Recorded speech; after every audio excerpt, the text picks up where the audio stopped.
to you, O Lord.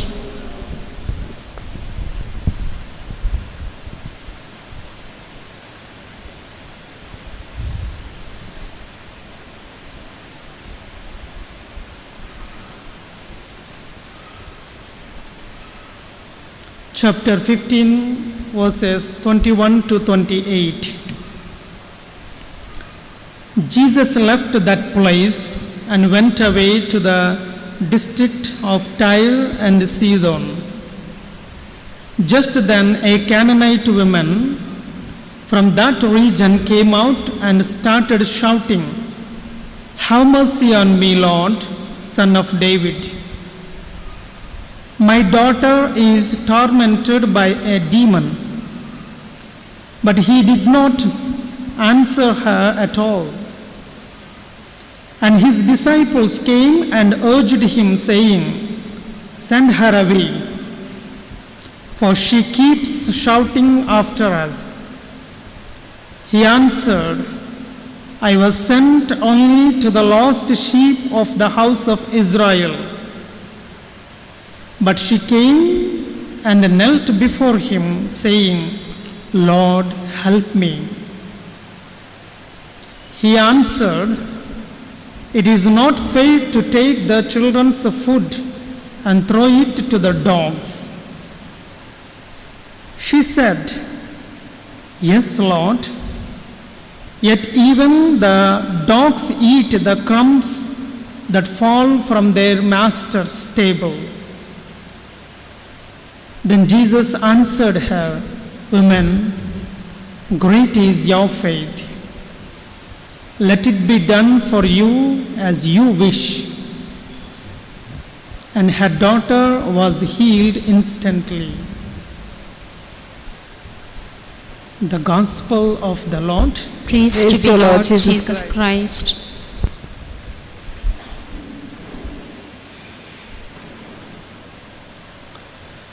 Dear brothers and sisters in Christ, today's Gospel gives an account of the best mother in the Bible.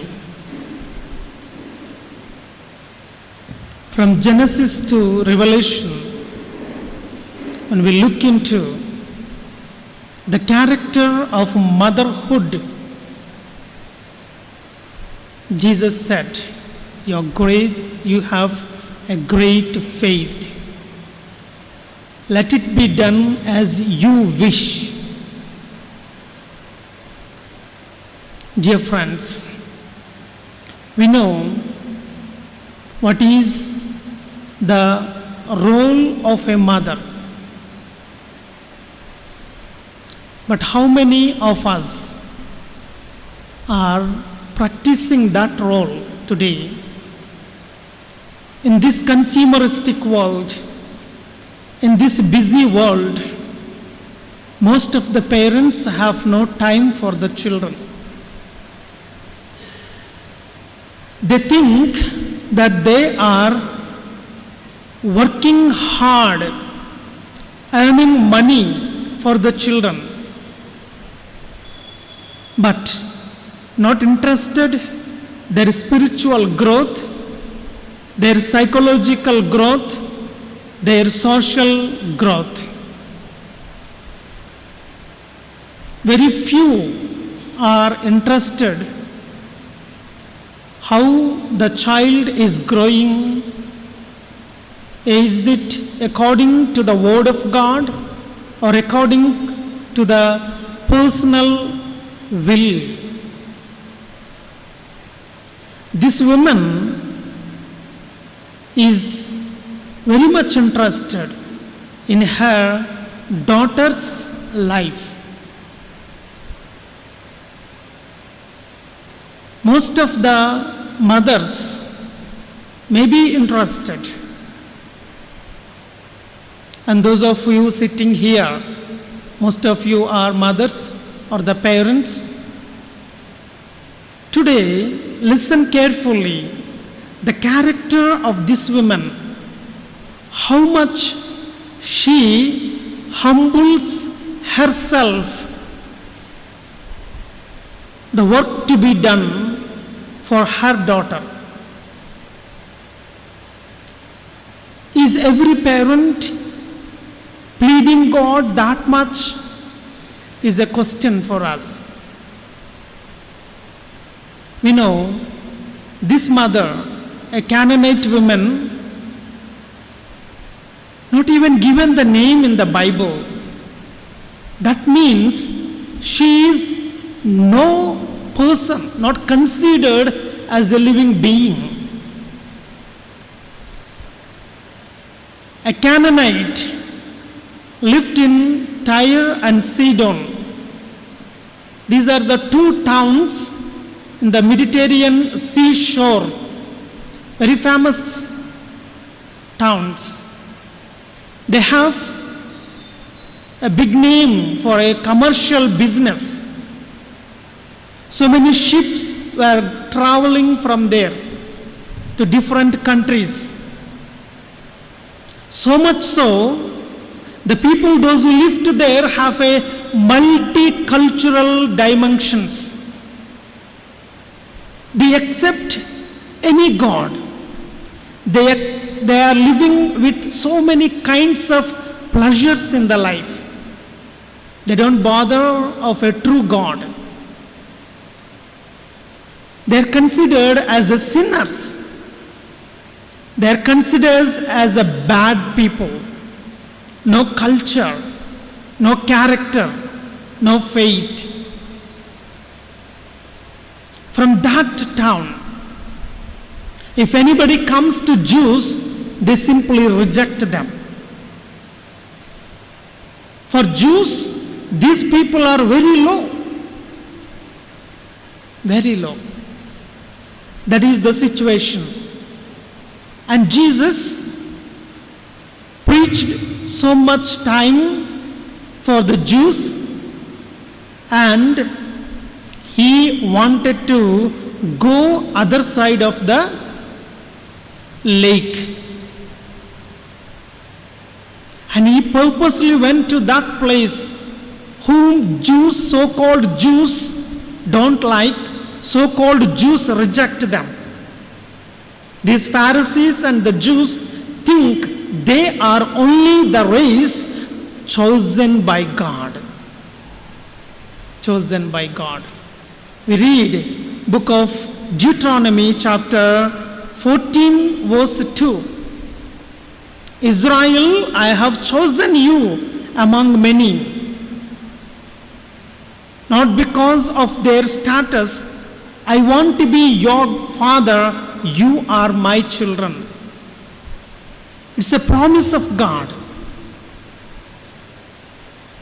And the story begins now. This woman, a Canaanite woman, we will see her life in three dimensions. A woman who is having a lot of burden, or in a simple word to say, a burden mother. This Canaanite woman is a burden mother. What is burden for her? Her birth itself is a burden because she is born in a low status. She is born in an outcast, so-called. She is born in a place where people don't consider they are good. With all their prejudice, they see them, they are bad enough. They don't talk to them. They don't look at them. Her social situation is a burden for her. And second, she has a daughter who is possessed by a demon. You know, a person possessed by demon will have no control on oneself. They run, they remove their clothes, they shout aloud, and they fall in the water, they fall in the fire, they run in a traffic road, They are like a mad. Now, imagine a teenager, young, good-looking girl gets mad, runs on the streets. What a agony for a mother. Dear friends, today, if you have anyone in your family, come to Christ with your broken motherhood, with your broken parenthood. And when she came, she shouting publicly, Lord Jesus, Son of David, have mercy on me. You know what it means? Publicly she is confessing this Jesus is the Lord and the Master. In other words, to say, her traditional gods, Canaanites have their own gods. Her traditional God, she publicly rejecting and shifting her faith from idol worship to real worship. If you are a burdened parent, first and foremost, we need to shift our lifestyle. And the second one, we have a broken mother. A broken mother. As a broken mother, when we analyze this Canaanite woman, she came to Jesus asking for a need, asking for a help to heal her daughter, and Jesus kept silence. Jesus kept silence in the beginning. And these disciples thought that my master is keeping silence. That means he doesn't do any favor to this woman. This woman who is outcast, this woman who worships idols, this woman who is not a Jew. And they told Jesus, Master, send her away. Send her away. Dear friends, in our life, day-to-day life situation, this may be condition of our family, our life. As a broken person in the family, you may kneel down hours and hours, lift up your hands and heart to the Lord, and pray day and night with fasting, but your prayer may not be answered. God may be keeping silence, and your friends and neighbors and even family members may say, get out of this kind of faith and prayer. What fun it is spoiling your health and fasting and praying. But this woman didn't get offended. Instead of recommending this woman to Jesus, disciples rejected her. The people whom you thought will recommend, the people whom you thought they will be stand by you when you are in difficulty, problem, suffering, they may deny, they may forget, they may reject you, they may go away from your friendship. But still, we must keep on praying. They said, you get away, women. Don't bother us. You know, the good quality this woman have is selflessness or egoless being she is. She has no ego at all. Jesus keeps silence. Disciples try to send her away, but she comes behind them. She goes on knocking the door. Jesus said, ask, you will be given. Knock, the door will be opened to you. She knows that in spite of a Gentile lady, in spite of not practicing the Jewish faith, she understood better than the Jews. Jews did not understand who Jesus is. By theory, they know the Messiah will come. They know the scripture well. They know the Torah, the commandments well. But they are not able to recognize the messianic ministry in Christ Jesus. Whereas this woman understood. She may not be knowing much about Moses' law.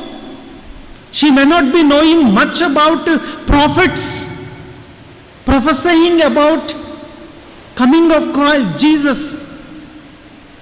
She knows only one thing. She learned only one thing, which is so firm, which is so strong in her, is that this Christ will help me. This Christ will save me. To get that, we shall not have any ego.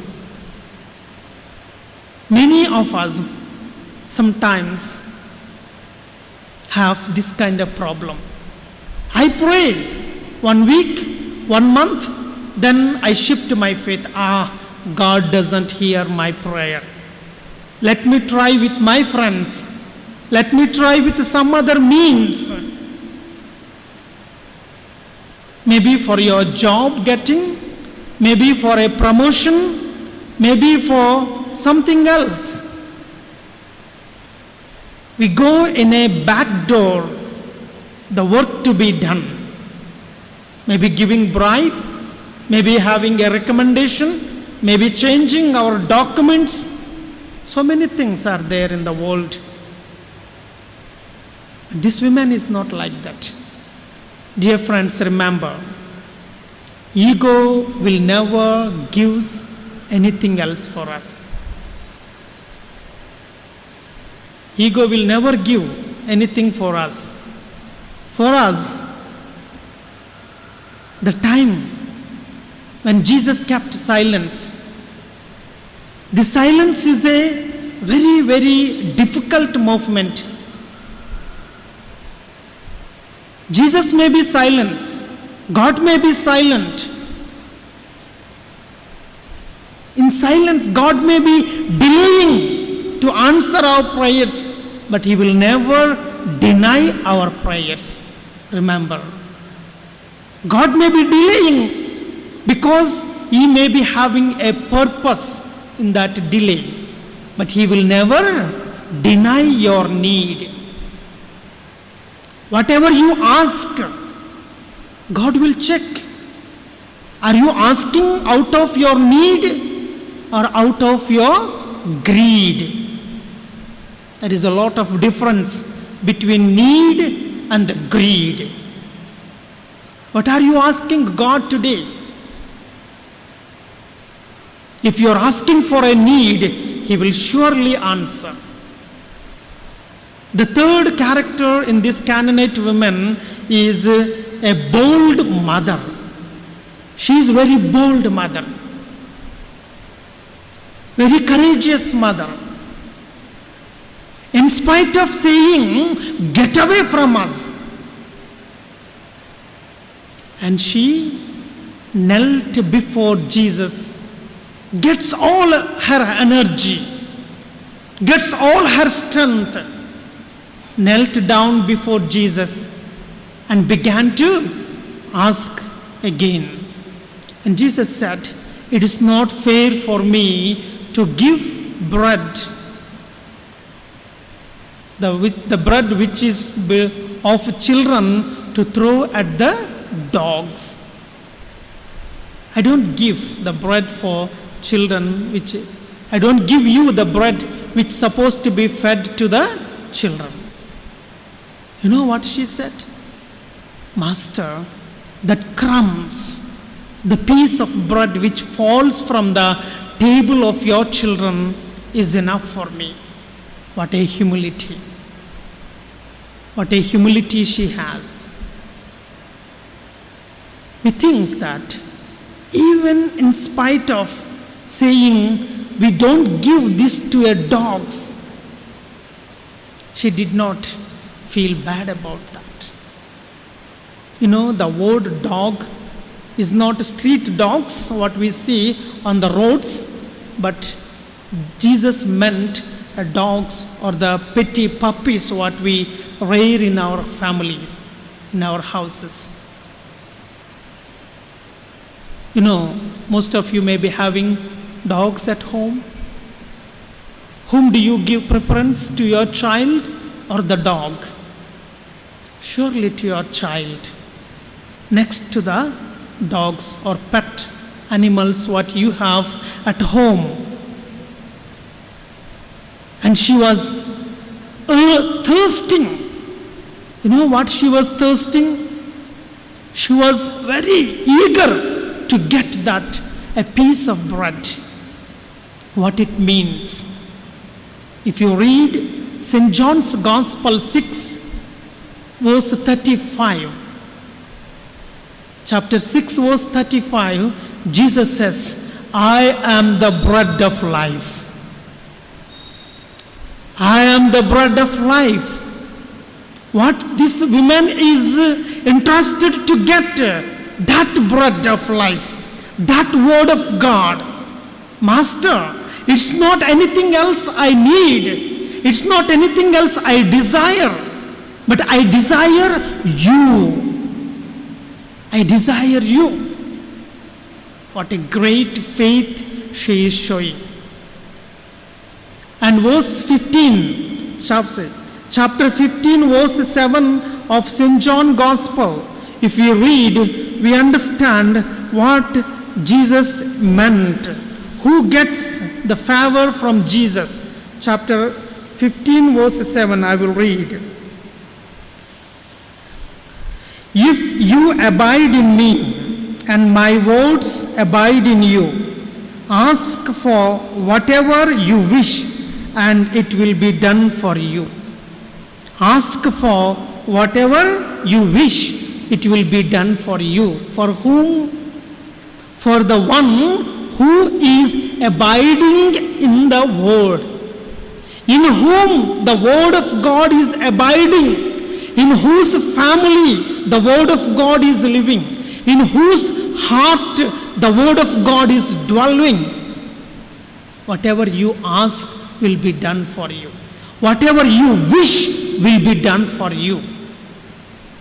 Dear brothers and sisters, like this woman, do we have a boldness to ask God that fallen bread? The bread means the Word of God. If that Word of God is in your heart, in your life, in your family, whatever you ask will be given to you. To summarize this passage of Gospel, you need 4 points. Firstly, this woman is a lower status. A lower status. In spite of lower status, she won the favor of God. Whatever situation we are, whatever status we are, when we show our faith, Jesus will do the favor. Second, she came from not for herself. She was pleading not for herself. She was all came to plead for somebody else. Somebody else. It's a beautiful thing. Now when you remember the prayer of Abraham, an intercessory prayer, for not to destroy the Sodom and Gomorrah, how God was merciful to him. When we pray for somebody else, when we pray for our neighbors, when we pray for our country, for our people, those are affected with disease, corona, and so many other sicknesses, God will surely answer our prayers. The best prayer in the Bible is a prayer of intercessory prayers.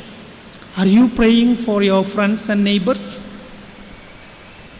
The third point, she was comfortable with the situation. In spite of all the rejections, in spite of not listening, not caring, she was comfortable. She has not lost her heart. She has not lost her heart. Amidst of all the problems and rejections, we still cling on to the Word of God. Cling on to the cross. A fourth one, at the time of offense, she was humble enough to request again and again. When someone tells us something, we will be offended. When someone rejects, I will be offended. When someone says an angry word, I will be offended. But the Word of God tells, the message from this woman's life, we need to receive. When you are offended, be humble, and God will do miracles in your life. In the name of the Father and the Son.